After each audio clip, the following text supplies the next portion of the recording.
Busting kings on Dipsey Divers set on wire is great sport. If you're not fishing wire divers, you're missing a golden opportunity to take more kings. The Saiff charter fleet uses them effectively during the hot zone period and again during staging king salmon fishing. It gives you available baits run at the same level as your downriggers, or it allows the angler to fish a higher area in the water column where nomadic kings are out of temperature. One of the most requested questions is how to rig them and set them correctly. Well, it's simple. All you need to do is adhere to a few basic principles, and believe me, the king salmon will start hitting. Here's a look at just exactly how Dipsey Divers work.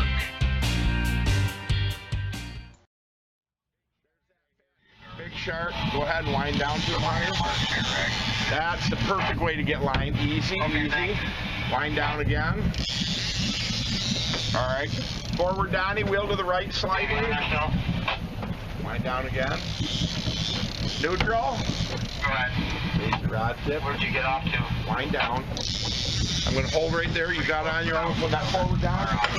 Forward up. Keep coming, honey. Keep coming. Neutral down. Wind down a little bit more. Stop. Raise your rod tip. Back up in the boat. Back up, back up, back up, back up, back up. Oh my God. Right. Forward down.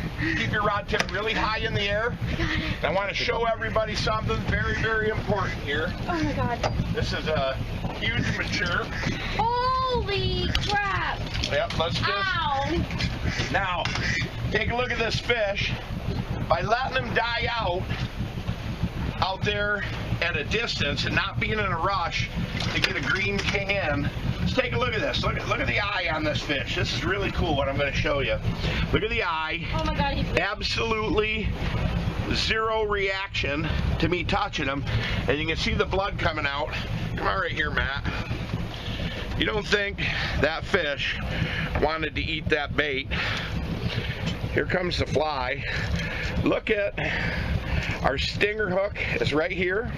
Can you see in there the stinger hook up here? Yep. There's a stinger hook at the tip of the pliers. And this is all the way 1, 2, third gill raker with our number 2 owner. I'm going to pop that out of there. More importantly, what's transpired here, come on in here, Paige. What's transpired here with this fish is that he literally was bled out on the way to the boat. There's the number 2 owner, and there's that number 4 offset Siwash underneath it on the Fat Nancy flasher. So important and so critical to hot zone fishing. Do me a favor, my dear, just lay this rod down right here. Come on, don't step in the net. Come on right back here with me.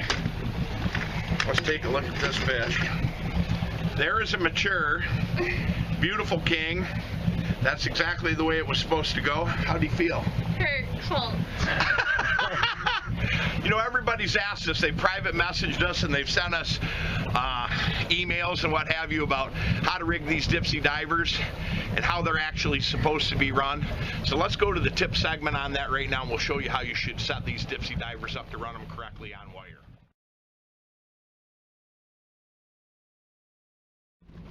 Okay guys, let's take the simple Dipsey diver here. Base silver, white ring on it.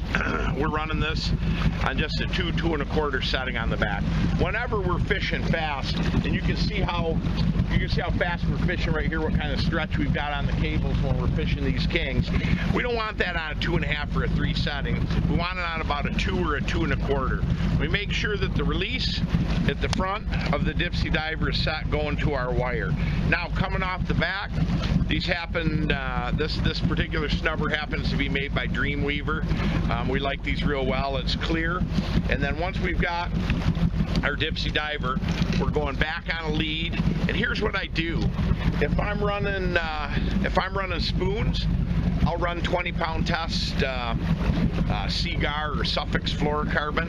If I'm running a flasher, I'll usually bump this up to 30-pound test. And like I said, we're running anywhere from about 12 to 13 feet back behind the flasher. Here's that Fat Nancy. One thing I told you in this segment was we had a Pro-Am fly behind it, and it's not. This is a little different. It's got a Pro-Am skirt underneath it, but it's got some black and some gold over the top. Half of these flies, to be honest with you folks, I can't tell you what the names of them are, but after 35 years of doing this professionally, guys like my dad, Captain George Kogut, myself, we can look at a fly in the package and tell you whether that's going to be a fly that's going to take kings or not. I've always liked some of the green flies with that mirage tinsel on the inside, but with some more natural colors like black or gold would simulate more of a true alewife pattern.